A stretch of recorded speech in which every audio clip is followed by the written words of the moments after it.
आप सबके नमस्ते बा, प्रणाम बा, जय श्री राम बा।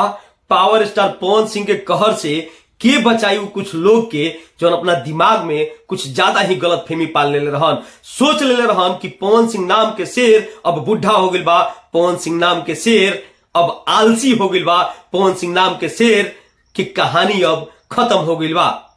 अगर आज हम कहीं कि पवन सिंह के लेवल के दुनिया में कोनो सिंगर नहीं खन तो ये बिल्कुल गलत ना होई। आप सब जानत नहीं जा कि पवन सिंह के महीना में 3 गो गाना आइल बा और तीनों गाना आज यूट्यूब के ग्लोबल चार्ट में शामिल बा।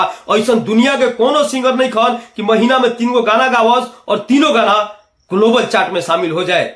आपसे आग्रह बा कि ये वीडियो के आप पूरा देखम। कुछ लोग के दिमाग में कुछ भरम हो गइल बा, वो भरम के दूर करे वाला बानी हम।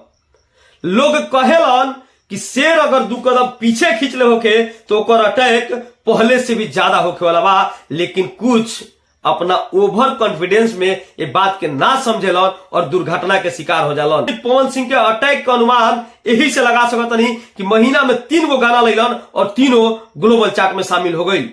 एक और भरम बा कुछ लोग के दिमाग में कि सबसे ज्यादा फैन हमार बाड़न, लेकिन ये उनकर गलत फहमी बा।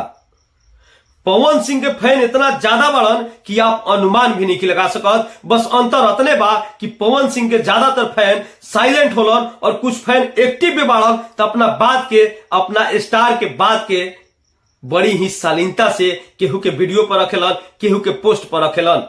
लोग के फैन होत हुईन, पवन सिंह के फैन कहल बिल्कुल गलत हो जाई। पवन सिंह के लोग दीवाना बढ़न जो ना अपना दिल में एक आशिक की तरह पवन सिंह के रखेलन।